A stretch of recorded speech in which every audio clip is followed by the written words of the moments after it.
I'm a naturopathic doctor. I've been in practice since 2006. A bulk of my interests and a bulk of the patients that I deal with is in the area of mental health and mood disorders and attention disorders. In the last 5 years, I introduced and I got training in neurofeedback in order to be able to actually provide that service to my clients, because I recognized that within the realm of naturopathic medicine, I was able to help individuals with their diet, with creating the right nutritional basis for their health. I was able to help them from an emotional standpoint using some of the mind-body techniques that we have, using homeopathic medicines, using herbs and botanicals to balance their mood and neurotransmitters. But when it came to cognitive training, there was a missing part.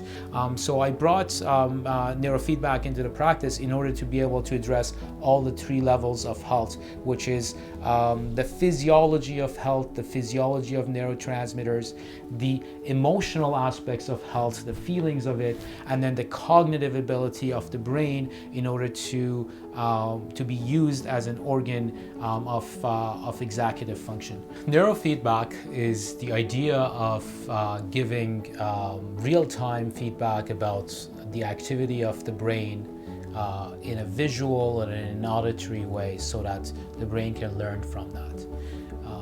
What we do with clients is we put a cap over their head, and a 10-20 cap. It's a standardized cap with 21 different electrodes, and then the electrodes are picking up the electrical activity of the brain at rest with eyes open and eyes closed.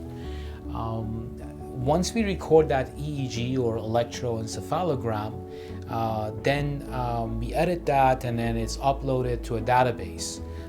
That database is a database of healthy individuals, a database of individuals with clinical symptoms such as head injuries, post-traumatic stress, anxiety, depression, ADD, ADHD, you name it, slow readers, dyslexic individuals.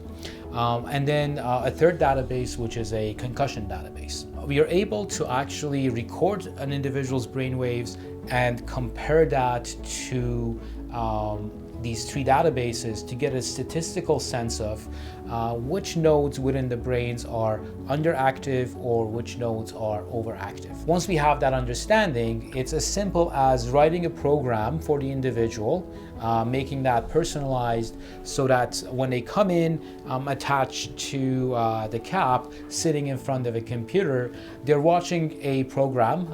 It could be, for example, a program of an airplane flying through the field, their visual field, and every time these nodes that were underactive are starting to work a little bit better, or every time the nodes that were overactive are coming down towards the norm, this airplane is going towards a target. And every time that these nodes, brain nodes, are deviant or they're not working properly, the airplane starts steering away. So in a way, in a real time, you're able to see what your brain, what your neurons are doing. Therefore, we're giving a feedback about neuronal activity. So, and as you get this feedback, you're able to manipulate your brain. It's almost like using your brain as a joystick and enhancing and exercising those nodes so that they become more in tune with their normal activity.